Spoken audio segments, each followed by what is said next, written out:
En tout cas, merci pour l'opportunité ce soir. Bonjour à tous. Donc moi, c'est Tristan. Comme disait Christophe, je suis responsable de programme chez WeCount. Et aujourd'hui, je vais vous parler d'un outil qu'on a développé qui est sorti il y a quelques semaines, Mon empreinte publique. Peut-être juste avant tout ça, de vous parler un petit peu de WeCount. Je me suis dit que ça pouvait être intéressant en quelques mots de vous parler de qui on est. On est une société qui est lyonnaise. On a 3 ans et demi. On est vraiment spécialisé dans la transition bas carbone. Et on a une grosse mission en fait, qu'on s'est fixée à notre création, qui est le fait de transmettre les clés à chacun pour transformer leur organisation vers un futur durable et désirable. Donc, vraiment avec une approche plutôt de formation. Et pour vous expliquer, on a lancé donc, il y a 3 ans et demi une méthode qu'on appelle la méthode des promos climat.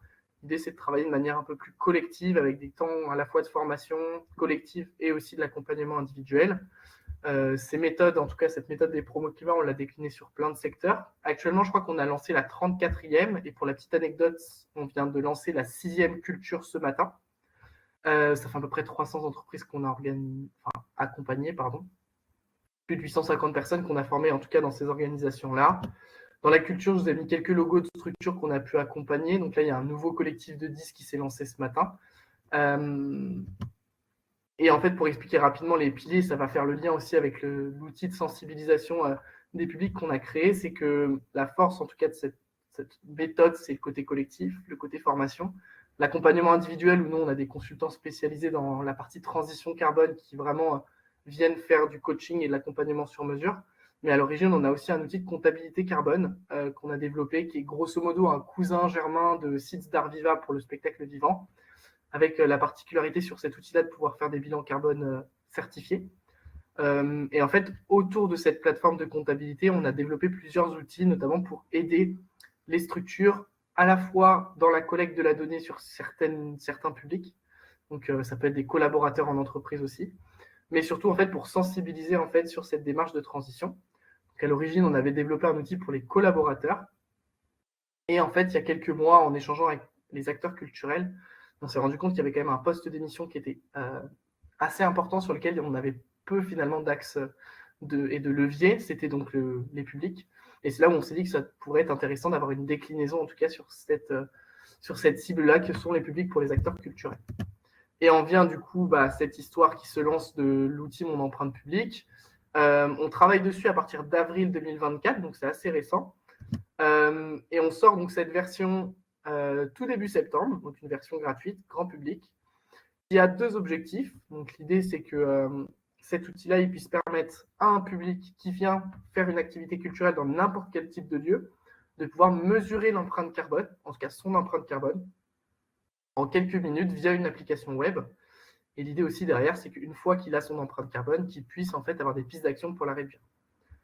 Cet outil-là et l'expérience qu'il y a derrière, en fait, on s'est inspiré de Nogest Climat de l'ADEME, qui est un outil qui avait été créé par l'ADEME et l'ABC. Et donc, nous, on a fait une déclinaison à l'origine pour les collaborateurs et donc là, très récemment, pour les publics. Pour vous expliquer aussi un petit peu comment on a créé cet outil-là, on a eu une première version qu'on a sortie juste avant l'été.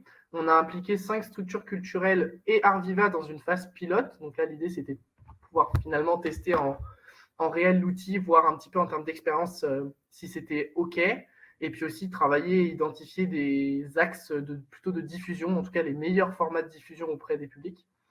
Donc on avait essayé aussi de trouver des structures qui étaient assez différentes en termes d'approche. Donc il y avait un festival, un musée, une scène plutôt sur la partie musicale, un opéra, et aussi donc le Grand Aquarium de Saint-Malo pour la dimension loisir.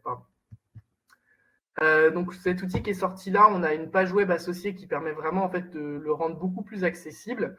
La démarche, elle est soutenue par plusieurs réseaux. Alors là, il y en a quelques-uns en bas, mais on en a une quinzaine de réseaux culturels. L'objectif, en tout cas l'ambition de cette version gratuite, c'est que chaque établissement culturel qui souhaite sensibiliser son public puisse utiliser l'outil, ou en tout cas le proposer à son public. Et donc sur cette page web que vous pourrez découvrir, vous avez la possibilité à la fois de tester l'outil et l'expérience, mais on a aussi du coup un onglet à destination des structures culturelles avec carrément en tout cas une page dédiée sur l'aide à la diffusion. Donc c'est une page que je vais vous partager juste là maintenant pour vous présenter un petit peu à quoi elle ressemble. Donc l'idée sur cette page-là, c'est vraiment d'avoir un gros kit, en tout cas des infos clés en main pour aider les structures à facilement déployer et diffuser l'outil.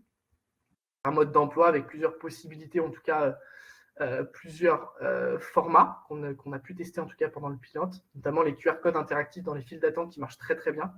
Pouvoir aussi l'intégrer avec au site web, notamment via un iframe qui permet d'avoir l'expérience directement sur le site. Et notamment une intégration à la billetterie. Donc, c'est un sujet sur lequel je vais aussi me concentrer et vous présenter aussi tout ça. On a travaillé avec des partenaires pour que cette expérience aussi elle puisse être facilement, en tout cas, réplicable et que les lieux puissent facilement, en tout cas, proposer l'outil. Et un des axes, c'était notamment la billetterie. Et on a pu travailler avec SoTicket et Supersonic sur une intégration, en tout cas, sur directement l'outil de billetterie et qui, du coup, profite notamment beaucoup au SMAC et aux scènes nationales qui l'utilisent. Donc, on a déjà certains acteurs culturels qui utilisent l'outil directement en fait via la billetterie. Voilà. Avant du coup de vous proposer de tester, en tout cas, je vais partager le QR code si vous souhaitez tester. On pourra faire ça aussi plus tard. Il y a un objectif en tout cas de sensibilisation. Donc, d'ici la fin d'année, on ambitionne de pouvoir sensibiliser 10 000 personnes. Actuellement, on est autour de 1500-2000, donc il y a encore beaucoup de travail. L'idée, c'est vraiment de pouvoir accompagner les lieux sur cette partie, en tout cas diffusion. Je tease un petit peu, mais on organisera un webinaire courant novembre qui sera un webinaire pur opérationnel, c'est-à-dire où on va faire intervenir des lieux qui ont déjà, en tout cas, mis en place l'outil. L'idée, c'est vraiment concrètement d'avoir des retours d'expérience, des témoignages pour que d'autres structures puissent s'embarquer sur cette démarche-là. Voilà, si en tout cas vous voulez en parler autour de vous, l'outil est complètement gratuit. Voilà, donc il y a le QR code si jamais ça vous intéresse de pouvoir tester. J'ai essayé d'être assez rapide, l'idée que ça puisse aussi être interactif cet échange. En tout cas, voilà, je vous invite à tester l'expérience. Mais t'es hyper rapide. Ouais, c'est dingue, bravo Tristan. Bah il y a tout en plus, c'est trop fort. Ouais, bravo, hein. Très bonne présentation. Bah effectivement, on peut rallumer les caméras si vous le souhaitez pour pouvoir papoter. Je m'attendais pas à ce que ce soit aussi rapide, mais c'est très bien parce que du coup ça nous laisse plus de temps pour échanger. Alors, je vois une question de Sylvie qui disait qu'elle était dans les transports tout à l'heure. C'est pour ça qu'elle. Donc, comment procéder pour les événements gratuits sans billetterie? Une des premières questions. Ouais, je peux répondre à cette première question. Du coup, sur le site dédié, en tout cas la catégorie dédiée sur l'aide à la diffusion pour les lieux, il y a plusieurs possibilités et plusieurs modalités de diffusion et on parle notamment du QR code dans les files d'attente. Donc ça, c'est des choses qui ont déjà été testées. Un exemple très concret, il y a le festival Le Temps d'Aimer dans le Sud-Ouest qui avait en fait diffusé ce QR code-là pour pouvoir en fait le proposer au public, notamment dans les files d'attente juste avant les spectacles. Et donc pas forcément besoin de billetterie. On va dire qu'il y a plusieurs formats possibles et après chaque lieu en fait est un peu libre du format qu'il utilise. La même Sylvie demandait, est-il possible de cumuler les données de plusieurs acteurs culturels sur une même ville? Je suis pas sûr de comprendre parce que là, Sylvie, je sais pas si tu as compris, c'est plutôt l'empreinte carbone du public. C'est individuel, quoi, c'est ça? Ouais, c'est exactement ça. En fait, l'idée, c'est que moi, Tristan, si par exemple, je vais faire, en tout cas, voir un concert au Périscope, si le Périscope me propose de tester, en tout cas, l'outil, ça va me permettre de pouvoir calculer mon empreinte carbone qui est liée, en fait, à cette activité culturelle-là. Donc, vraiment, potentiellement, mon trajet pour y aller. S'il y a une possibilité de m'alimenter ou en tout cas de consommer, par exemple, des boissons, des choses comme ça. Ah, Sylvie, donc tu peux parler maintenant, non? Tu as un problème de micro? Je sais pas comment. Ça met du temps à se mettre en route. En attendant, je peux répondre aussi Mais en direct. ça n'empêche pas, par contre, d'avoir des données des utilisateurs, non? Enfin, des gens qui. Alors, en fait, le parti pris qu'on a fait sur cette version gratuite, ce qu'il faut avoir en tête, c'est que l'outil est le même pour n'importe quel acteur culturel qui utilise l'outil gratuit. Ce qui fait qu'en fait, il n'y a pas forcément de filtre ou de segmentation de la donnée, c'est-à-dire qu'on n'est pas capable de savoir quel lieu, enfin en tout cas à quel public et rattaché à quel lieu. Parce que ce n'est pas en fait l'ambition de cette version gratuite. L'ambition, elle est vraiment plutôt de sensibiliser le public et pas forcément de récolter la donnée. Il y a la possibilité, en tout cas pour un lieu, de pouvoir pour faire remonter la donnée et récolter la donnée. Mais là, du coup, c'est une version qui est payante, où l'idée, c'est d'avoir son propre outil avec son tableau de reporting. Ça, c'est quelque chose qu'on fait assez rarement, notamment parce que ce n'est pas forcément l'objectif. On l'a fait une fois pour un festival, où là, l'enjeu, c'était qu'il fasse diffuser à ses festivaliers et que derrière, ils puissent avoir de la donnée, notamment pour... en fait, finalement, c'est de la donnée qui est un équivalent des enquêtes qu'il peut avoir sur des enquêtes publiques. Ok. Ouais, trop bien. Puis du coup, plus c'est utilisé, plus c'est une donnée intéressante. Ouais. Alors, sur les mises en relation... Alors, actuellement, le site web de l'outil ne marche pas. Pour être transparent avec vous, on est en pleine refonte, en fait, de graphique de chez WeCount. Donc là, les outils sont... En tout cas, les sites internet sont off sur quelques jours. Par contre, le QR code, donc l'application web de mon empreinte publique est disponible. Normalement, ça marche. Et donc, sur le site web, quand il remarchera, vous avez vraiment le logo de tous les syndicats, fédérations qui nous soutiennent. Il y a notamment SMA, la Fédélima, Ecocène, enfin voilà, j'en passe. Il n'y a pas le Syndéac à ma connaissance, mais après, bon, il y a des réseaux avec qui, des fois, on va dire que les demandes de soutien, on les a fait assez rapidement. Peut-être la question aussi de Jean sur la version payante, quelle fonctionnalité. Donc en fait, à partir du moment où la structure elle a son propre outil, ce qu'on est capable de proposer en plus, c'est notamment d'adapter le texte des questions. Donc là, en fait, sur la version publique, c'est vraiment finalement générique. L'idée, c'est que ça puisse s'adapter à toutes les activités culturelles, type festival, musée ou du coup théâtre ou spectacle. Mais c'est vrai que quand on a une version personnalisée pour un festival, par exemple, on va parler sur du vocabulaire très finalement événement. Donc voilà, on va pouvoir modifier plutôt, on va dire, le vocabulaire derrière. On va avoir la possibilité de rajouter quelques questions au départ, notamment si le festival souhaite récupérer des données supplémentaires, type, je ne sais pas, l'âge du public, d'où il vient, le sexe, enfin bref, le code postal. C'est des toutes petites questions qu'on peut mettre au départ. Et une chose aussi qu'on propose, mais qui est plus complexe, parce que là, il faut que le lieu soit plutôt en avance sur ses enjeux de transition, sur la partie piste d'action. Donc, il y a pas mal d'actions qu'on propose de réduction. L'idée, c'est que si le lieu il a des actions de réduction qu'il souhaite mettre en avant, typiquement des applications de covoiturage ou des choses comme ça, là, on va aller personnaliser aussi cette partie action pour que ce soit vraiment propre, finalement, au lieu. Donc, c'est plus l'expérience qu'on va venir un petit peu personnaliser. Jean, dans le chat, il pose une bonne question parce que il demande est-ce que c'est cher? WeCount a besoin de vivre, toi aussi. Du coup, comment ça fonctionne économiquement, tout ça? Ouais, alors la version publique, elle a été, enfin en tout cas gratuite, elle a été développée sur fonds propres et elle restera gratuite. D'ailleurs, l'idée, c'est de l'améliorer. Des exemples tout simples d'amélioration qu'on va sans doute mettre en avant assez rapidement, c'est la possibilité de partager les résultats pour un public. Ça va être aussi potentiellement sur, une fois qu'on a notre résultat d'empreinte carbone, c'est vrai que des fois, c'est compliqué de se situer pour un public quand on lui dit, je sais pas, 0,5 tonnes, qu'est-ce que ça veut dire, mon empreinte 0,5 tonnes. C'est d'avoir des éléments de comparaison avec des choses très concrètes. Donc ça, c'est des choses qu'on va rajouter sur la version gratuite. Et l'idée, c'est que vraiment, elle s'améliore finalement au fur et à mesure. Pour la partie payante, en tout cas, en termes de prix, on va être entre 2 et 4 000 euros le développement de l'outil sur mesure. Encore une fois, c'est vraiment le coût de développement. Donc l'idée, c'est pas forcément de travailler sur cet aspect-là. C'est vraiment sur demande du lieu. Voilà ce que je peux vous dire sur la partie tarification. Ouais, je veux bien préciser ma question de tout à l'heure. Ah oui, je t'en prie, Sylvie. Ouais. Oui, Tristan, tu as déjà rencontré ma collègue Elodie Robe, je ne sais plus à quelle occasion, de Bélocane. Oui.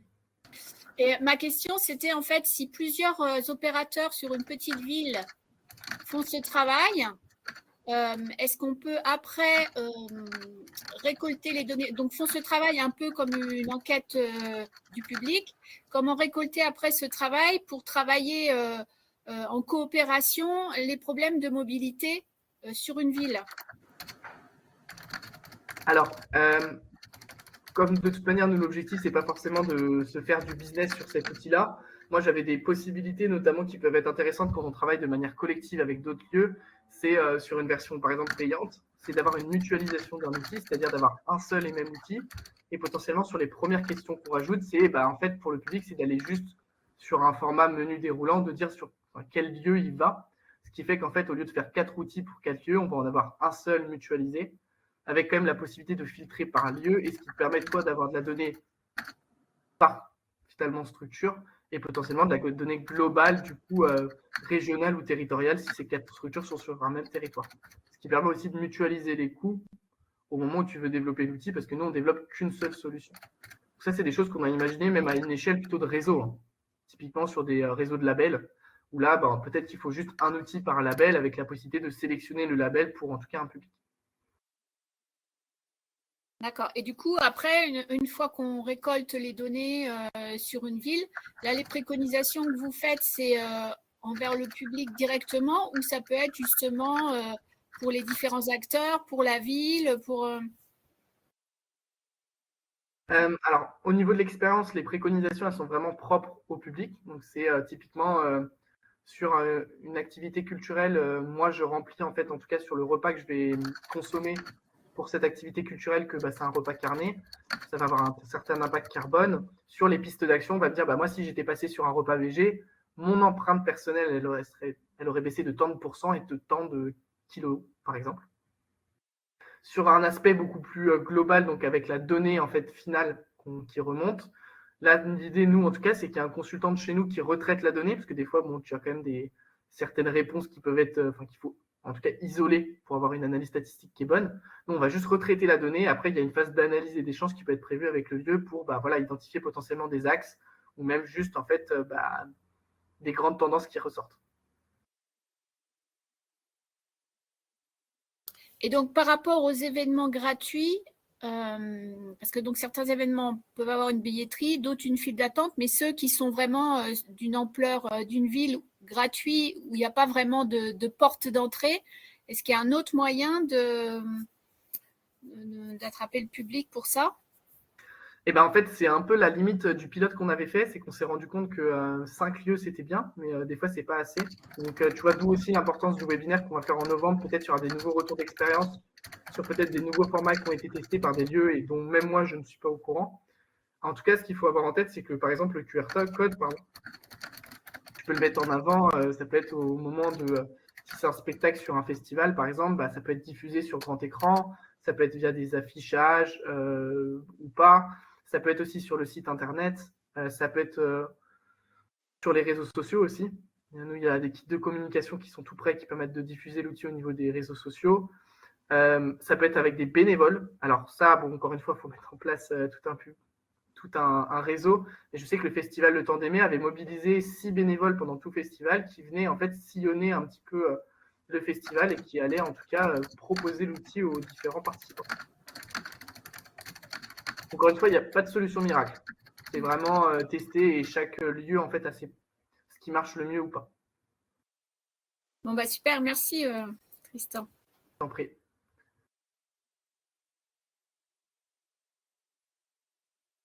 Franchement, c'est vraiment impressionnant que ce soit gratuit et fabriqué avec les fonds propres. L'idée, c'est aussi que ça permette à Weekend de se faire connaître, en fait. Il y a un peu cet objectif. Oui, bien sûr. Il y a quand même un enjeu d'être présent. On travaille beaucoup avec Arviva sur plein de sujets. On avait aussi sorti un guide de décarbonation. Alors, ça, je ne l'ai pas dit, mais d'ailleurs, le guide est sur votre boîte à outils du site Décarbonons la culture. Où en fait, quand on fait des promotions, des collectifs avec des acteurs culturels, en général, il sort pas mal de bonnes pratiques. Ça, nous, on va venir capitaliser, créer des guides, des référentiels, ce genre de documents et de ressources qu'après, on va en tout cas donner accès gratuitement aux acteurs culturels. Donc ça, c'est des choses qu'on fait. Pour la petite anecdote, cet outil-là, mon empreinte publique, c'est une des déclinaisons qu'on a faites gratuites. On a sorti le même outil pour les étudiants, pour le secteur de l'enseignement supérieur.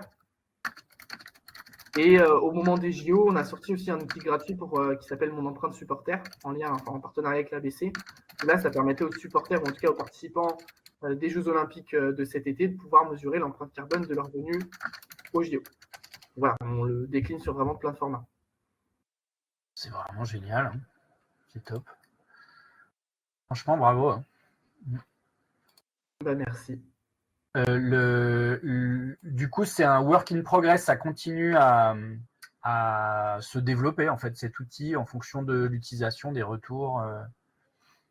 C'est ça. En fait, pour être totalement transparent avec vous, l'idée, c'est vraiment l'outil se déploie et que les gens l'utilisent, en tout cas les acteurs. Là, on a une première vague, en tout cas, d'amélioration qui avait été identifiée à la fin du pilote. On en a fait une partie pour le lancement. Il y en a une autre partie qui sera prévue peut-être plutôt pour 2025. Et l'idée, c'est que, par exemple, sur des temps, en tout cas, de témoignages et de retour d'expérience, potentiellement pendant le webinaire en novembre, on va avoir des nouvelles pistes d'amélioration qu'on va venir intégrer dans une roadmap pour, en tout cas, améliorer cette version graphique. Ok. Il m'est venu une question, mais j'ai oublié. Est-ce que j'ai raté des questions dans... Oui, il y a eu la réponse à la question de Jean sur les fonctionnalités de la version payante. Je regarde si j'ai pas oublié des questions. Oui. Ah oui, le prix, c'est bon aussi. Ma dernière question sur si oui. c'est valable pour tous les publics ou pas. Alors, normalement, ça marche vraiment pour toutes les activités culturelles. C'est assez générique en termes en tout cas d'approche et de discours. Le nombre de fois qu'on l'a testé, alors moi, je vais avoir, d'ailleurs, c'est le seul chiffre qu'on récupère sur la version gratuite, c'est le nombre de passages. Actuellement, si on compte le nombre de passages de cette version gratuite plus les passages de la version payante qu'on a fait avec le festival Le Temps d'Aimer, qui quand même fait partie des publics qu'on va sensibiliser, on est autour de 1500 publics sensibilisés pour l'instant. Du coup, j'ai retrouvé la question que je voulais poser. En fait, j'avais cru comprendre que vous aviez un objectif d'ici à la fin de l'année. Vous en êtes où par rapport à cet objectif? On avait fixé 10 000. On est à 1500.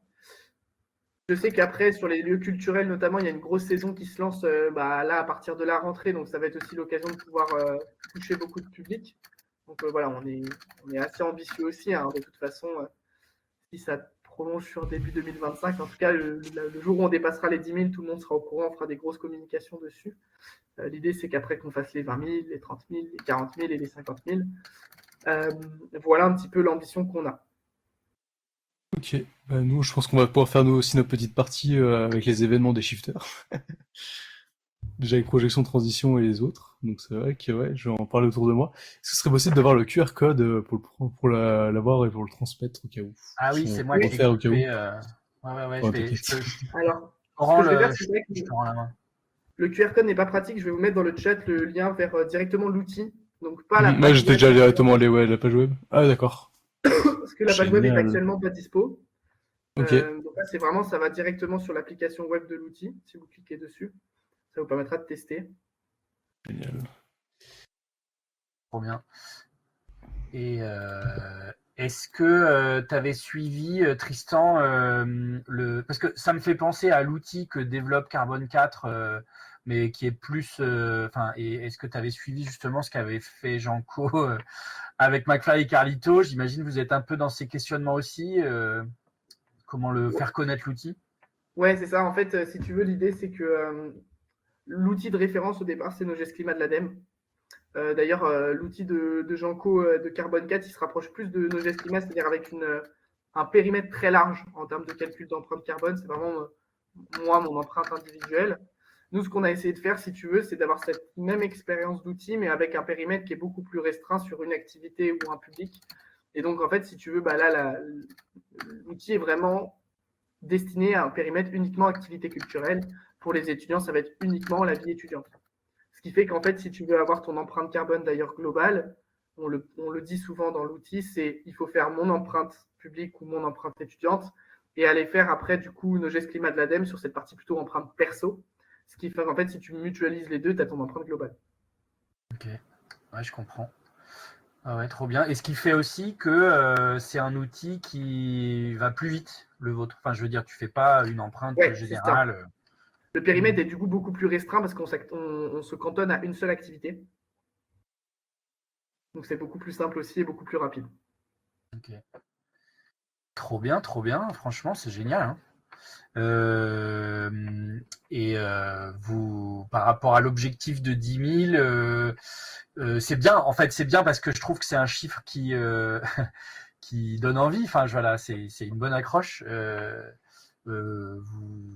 repartez dans d'autres partenariats encore. C'est moins la période des festivals, c'est peut-être compliqué. Enfin, je sais pas. Ah bah oui, ça c'est des choses qu'on s'est posées. Enfin, je veux dire, là, si on arrive à atteindre les 10 000, ce ne sera pas avec, en tout cas, les festivaliers, parce que là, la plupart des festivals, les éditions sont terminées, donc ça va vraiment être plutôt des lieux culturels type théâtre, type scène nationale, SMAC, des labels.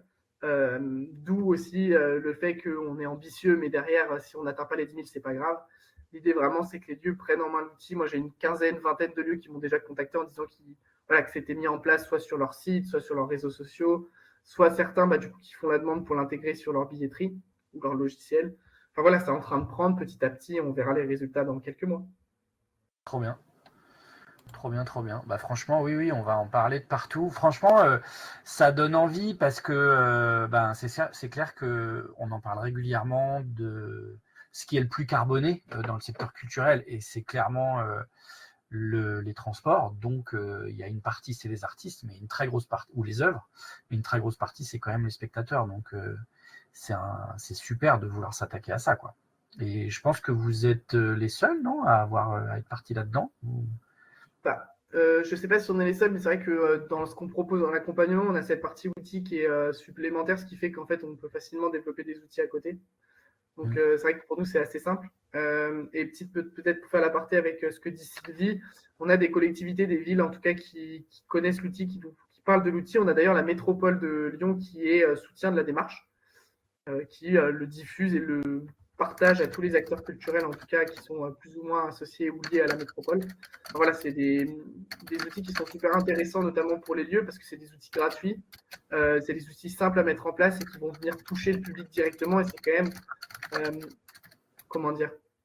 un élément qui est assez compliqué. Il y a très peu de leviers pour aller toucher le public aussi facilement. Et c'est vrai que des outils gratuits avec une expérience digitale comme ça, c'est assez facile.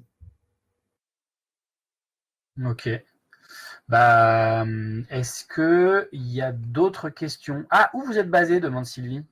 Oui, on est lyonnais. Hein. On est du côté de Confluence au H7. Et elle demande si des collectivités y montrent de l'intérêt. Des Ouais, villes, par c'est ce que je exemple, donc disais. tu as répondu. La métropole de Lyon, Okay. par exemple. Ouais, idéalement, il faut réussir à être présent dans plein d'autres endroits, mais et en même temps, vous avez besoin de vivre, quoi. Donc, enfin, c'est compliqué hein, d'être. Enfin, j'imagine que vous avez déjà mis beaucoup d'énergie sur le développement. Faire connaître l'outil, à la fois, ça vous fait connaître vous, mais à un moment, il faut quand même vendre des prestations et les faire, quoi. Oui, après, bon, là, on a des activités et des prestations payantes ailleurs. Là, l'idée pour nous aussi, c'est de venir accompagner les secteurs qu'on accompagne aussi sur des leviers de décarbonation qui sont aussi parfois gratuits, de ne pas faire uniquement des prestations payantes, les guides, les ressources, ce genre d'outils-là, c'est fait aussi pour dire, on est là aussi sur des outils qui sont beaucoup plus accessibles, gratuits, parce que on ne pourra pas non plus décarboner uniquement avec de la prestation payante. Ouais, trop bien. I understand. Trop bien. Franchement, bravo. S'il n'y a pas d'autres questions, peut-être qu'on peut arrêter ce soir la mensuelle si ça va à tout le monde. Et comme ça, c'est bien parce que ça permet de faire une vidéo courte qui donne envie. Parfois, quand on est face à une vidéo d'1 heure, on n'a pas le courage d'y aller. Là, ça fera une vidéo d'une demi-heure, donc c'est super. C'est une bonne promo. Juste pas oublier de mettre l'outil en description et ça sera parfait. Exactement. Et justement, on en parlait avec Tristan. On va sans doute mettre le partager, la vidéo, une fois qu'elle est sur YouTube, seulement quand le lien sera définitif et qu'il y aura eu toutes les tout le site internet autour et tout, ouais. Oui, et puis on pourra aussi mettre typiquement dans vos ressources sur le site Décarbonant la culture qui est quand même assez bien identifié. Avec plaisir. Ouais. J'ai touché mon empreinte pour le. Donc ça fera 30,2 pour le périscope. Donc voilà, kilos de CO2. Ok. Cool. Franchement, un grand merci. Je pense qu'on n'a jamais eu un produit qui touche autant le spectre de la culture, parce que là, il y a vraiment, comme tu dis, le public, c'est tout, partout, tout le temps. Il y a pas un secteur qui échappe à cette question. Exactement. Ouais. Non, franchement, je suis vraiment ravi que tu es venu me présenter ça. Bonne suite, du coup. à cette belle initiative. Là, on n'est pas très nombreux à être connectés. Parfois, on est beaucoup plus nombreux, mais il y a 1500 personnes sur la page LinkedIn et on fait connaître par d'autres biais. Donc, c'est pas parce qu'on n'est pas nombreux à être connectés aujourd'hui que cette visio est vaine. Ça peut porter ses fruits. Pas de problème. C'était avec plaisir en tout cas de venir vous présenter tout ça ce soir. Trop bien. Merci à tous ceux qui sont venus, à toi qui est venu aussi, Tristan. Et puis, bonne soirée. Merci à vous. Bonne soirée à tous.